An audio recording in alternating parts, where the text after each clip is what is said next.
জ্বালানির কৃত্রিম সংকট অসাধু ব্যবসায়ীদের সৃষ্টি, ফখরুল। অস্থিতিশীলতার চেষ্টা হলে ছাড় নয়, অর্থমন্ত্রী। গণভোট নিয়ে জাতিসংঘে বিশ্বাসঘাতকতা করেছে সরকার, অভিযোগ বিরোধী দলীয় নেতার। ভুয়া ফটোকার্ড নিয়ে মারামারির জেরে থমথমে ঢাকা বিশ্ববিদ্যালয় ক্যাম্পাস, নেতাদের পাল্টাপাল্টি বক্তব্য। দ্বিতীয় দফা শান্তি আলোচনার জন্য পাকিস্তানে যেতে রাজি তেহরান, ইসলামাবাদে যাচ্ছেন আরাকচি।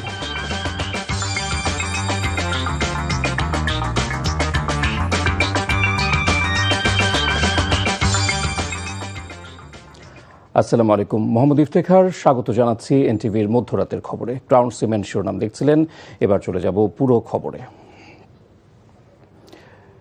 কিছু মানুষ অনৈতিক ব্যবসা করে জ্বালানি তেলের কৃত্রিম সংকট তৈরি করেছে বলে অভিযোগ করেছেন স্থানীয় সরকার মন্ত্রী মির্জা ফখরুল ইসলাম আলমগীর। যারা জনগণকে দুর্ভোগে ফেলেছে তাদের প্রতিহত করার আহ্বান জানান বিএনপি মহাসচিব।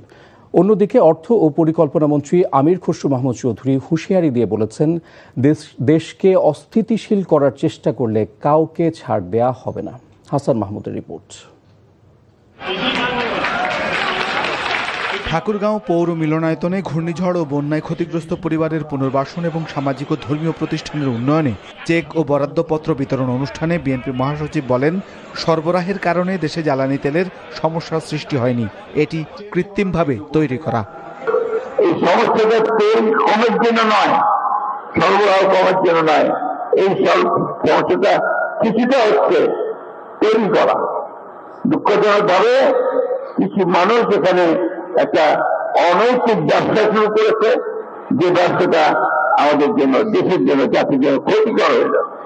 কেউ যেন কোনোভাবেই দুর্নীতি করে এই অল্প সময়, মন্ত্রী দুর্নীতির সময় কেউ যেন কোনো এই তেল বিক্রি করে ফায়দা না লুটতে পারে, তার জন্য ব্যবস্থা করতে।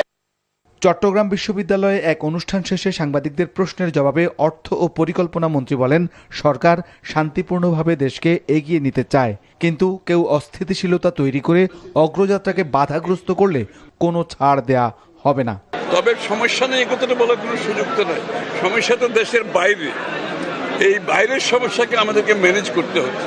যারা স্থিতিশীলতা নষ্ট করবে তারা সে যেই হোক, এখানে আইনের চোখে কাউকে ছাড় দেওয়া হবে না। এদিকে পয়লা মে নয়াপল্টনের শ্রমিক সমাবেশ সফল করতে অনুষ্ঠিত সভা শেষে এক ব্রিফিংয়ে উঠে আসে মধ্যপ্রাচ্য যুদ্ধের কারণে দেশে উদ্ভূত